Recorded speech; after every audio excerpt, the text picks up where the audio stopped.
Tonight, President Obama will address a joint session of Congress and all of America in his annual State of the Union address. So what will be his main points and what will he avoid? KTRH talk show host Michael Berry joins us to talk about tonight's speech, which you can hear, by the way, live right here on KTRH. Michael, what will be the biggest point the president will try to drive home tonight? You're going to hear him say jobs so many times that if we could create a job for every time he mentions it, we could reduce our unemployment and cut it in half.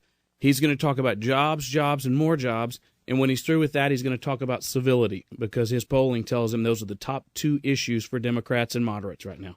What does he need to avoid? I think he avoids Obamacare because the polling tells him that the American public doesn't like it.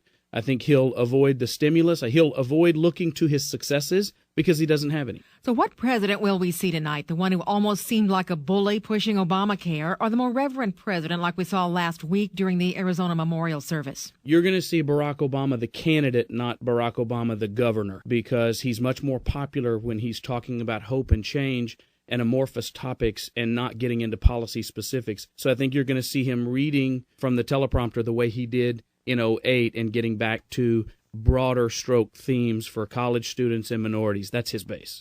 What does he need to do to try to win over the American public and boost his poll numbers? He's already started boosting his popularity back. He did that with the Tucson speech. He has to get to themes that are uniting and not dividing, as silly or trite as that is. He has to stay away from policy issues, and he has to embrace the opposition and the everyday American, which frankly he spent 2 years alienating. So what's the one topic he needs to stay away from more than anything else tonight? I think the elephant in the room is going to be Obamacare, and I think he's going to have to steer clear of it. If he does talk about it, he has to paint the opposition as bad people. He can't argue on the basis of policy. It's a policy loser for him.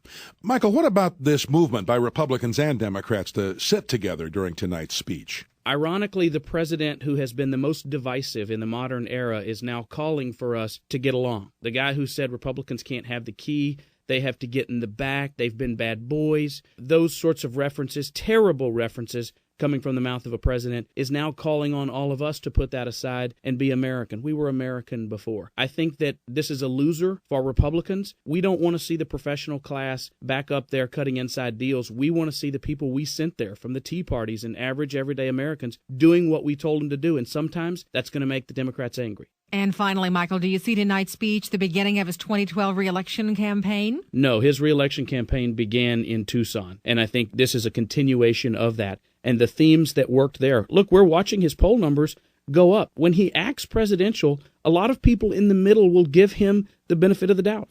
Thanks so much. KTRH talk show host Michael Berry. And remember, you can listen to the State of the Union address this evening right here on KTRH. We are carrying full Fox News coverage for you. In addition to President Obama's remarks, KTRH will also air and stream the response by the GOP and Tea Party.